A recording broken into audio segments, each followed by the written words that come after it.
La France choisit dans nos États des élèves officiers pour aller les former. C'est à travers ces mêmes accords. Mais en réalité, ces officiers qui partent se former pour la plupart, pour la France, ils viennent pour servir l'État français dans leur pays. Ils ne viennent pas pour servir nos pays. Ils les forment pour qu'ils viennent servir les intérêts de l'État français. J'en veux pour preuve. Lorsque nous nous sommes révoltés, beaucoup d'officiers au Burkina qui ont été formés en France ont été immédiatement contactés pour leur dire que c'est le moment de se mettre en action parce que vous avez été formés pour ça, pour servir les intérêts de la France. La plupart de ces officiers nous ont rendu compte, nous avons pris acte et nous continuons de suivre. Lorsque un officier formé en France arrive dans son pays et par malheur meurt soit par accident ou bien sur le champ de bataille, en France, il y a une nuit d'hommage aux morts dans l'armée, comme partout ailleurs. À la nuit d'hommage aux morts, on cite le nom de l'officier en question et on dit « mort pour la France ». Il ne le forme pas pour servir son pays, il le forme pour servir leur État. Et dans beaucoup d'États africains, il y en a plein de ces officiers. Combien sont patriotes, Dieu le sait.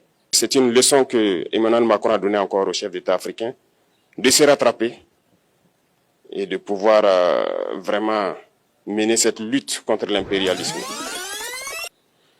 Quand je prends dernièrement les propos de Emmanuel Macron sur l'Afrique, eh bien, tout Africain conscient devrait donc comprendre très vite tout ce qu'il a pu nous dire et qu'est-ce que ça signifie. Le général Tiani a dit il n'y a pas longtemps du changement donc de tactique ou de stratégie des forces françaises en Afrique. Et je pense qu'il est venu le confirmer. Il s'agit de dissoudre et de garder un dispositif socle. Et Emmanuel Macron l'a si bien dit qu'on ne peut que le remercier pour cette sincérité. Même si certains ont voulu mettre la poudre aux yeux de leur population, mais la réalité finit par rattraper aussi. Ils ne partiront pas de certains pays. Ils ont juste dissous le dispositif. Vous ne les verrez plus dans des bases. Mais dans les ambassades, ils seront là. Ils vont constituer des sociétés de sécurité pour sécuriser leurs sociétés qui existent dans ces pays-là. Mais les soldats seront là. Mais vous ne les verrez plus en tenue ou rassemblés dans des bases. C'est tout ce que ça veut dire. Ils vont se réorganiser, mais seront là. Il a parlé de politesse vis-à-vis de certains chefs d'État en leur donnant la primauté d'annoncer donc la rupture ou le départ des forces françaises.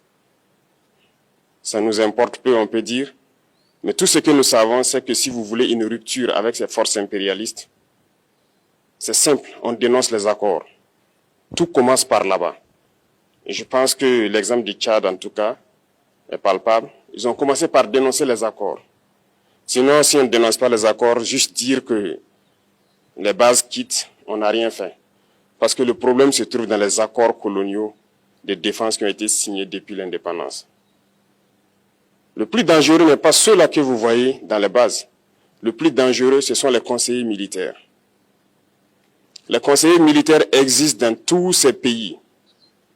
Ils ont existé au Burkina aussi jusqu'en fin 2022, jusqu'à ce que nous prenions nos responsabilités. Et qui sont ces conseillers militaires? C'est ceux-là qui sont censés mettre en pratique la politique de la France ici. Ils doivent travailler à rendre nos armées très faibles pour que la France puisse toujours avoir l'argument d'exister ici. Sous Blaise Compaoré, ils avaient réussi. Nos sentinelles prenaient donc la garde avec des bâtons. C'est ça que la France veut de nos armées. Lorsque nous arrivons à cette étape, nous n'avons pas le choix que de vouloir qu'ils viennent s'installer. Mais l'armée burkinabé a réussi à un moment donné à se débarrasser des conseillers militaires. Malheureusement, je pense qu'en 2019, après l'opération Otapouanou, où ces Français ont vu que l'armée burkinabé avait encore une capacité de réagir au terrorisme, ils ont appelé les chefs d'état-major en France, ils l'ont instruit de reprendre les conseillers militaires dans toute la structure. Eh bien, il n'a pas accepté, mais au retour au pays, les politiques l'ont instruit d'accepter les conseillers militaires. Et c'est là que les conseillers militaires sont revenus dans l'armée burkinabé en 2019. Avec toutes les conséquences qu'on connaît, l'armée était en train de disparaître dans les années 2020-2021. Et d'ailleurs, c'est le moment où beaucoup de militaires ont dû déserter. parce qu'il n'y avait plus d'espoir. On était en train de s'effondrer. Voilà un peu comment ils travaillent. À l'état-major général des armées, dans tous les états-majors d'armée, dans les écoles, c'est eux qui sont censés nous dicter la politique de notre armée. C'est eux qui nous disent combien recruter, quand recruter et qu'est-ce qu'il faut en faire. Ils sont dans les écoles pour nous dire comment il faut les former et ainsi de suite.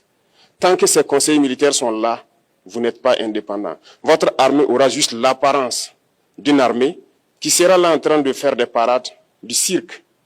Mais lorsque viendra la guerre, vous vous rendrez compte que la parade, c'est une chose, mais la guerre, c'est une autre chose.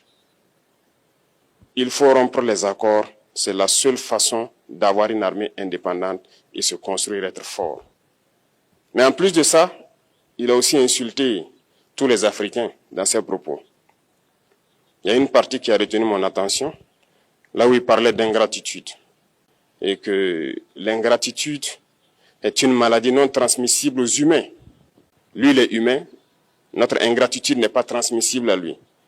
Voilà comment ce monsieur voit l'Afrique, voit les Africains. Nous ne sommes pas des humains à ses yeux. Peut-être que c'est lui qui n'est pas humain, il ne se met pas dans la classe des humains. Mais s'il y a bien un ingrat, c'est bien lui. Je pense que s'il n'est pas athée et qu'il prie, à chaque matin qu'il se réveille et qu'il prie, il devrait aussi prier les Africains. Parce que c'est grâce à nos ancêtres qu'il existe aujourd'hui une France. Il devra nous prier. À ses yeux, nous ne devons pas être des humains, nous sommes plus que des humains. Ce sont des messages très forts qu'il passe. Moi, je pleure le peuple français. Mais quand même, il est bien pour l'Afrique. Il est un mal nécessaire pour nous. Ceux qui veulent se réveiller, se réveillent. Ceux qui ne veulent pas se réveiller, comme on le dit, on ne peut pas réveiller quelqu'un qui ne dort pas. Les Africains doivent se réveiller. Nous devons travailler à être indépendants, à faire au moins ce que nos peuples connaissent le bonheur. Et la lutte contre l'impérialisme, c'est ça. Il faut décoloniser les mentalités, prendre en compte toutes ces données-là, parce que le monde nous donne tellement d'exemples à voir. Pour eux, il n'y a pas de morale. Ils peuvent vous désigner aujourd'hui terroriste, mais demain, vous êtes un héros. Par leur simple bouche, ils décident de ce qu'ils font.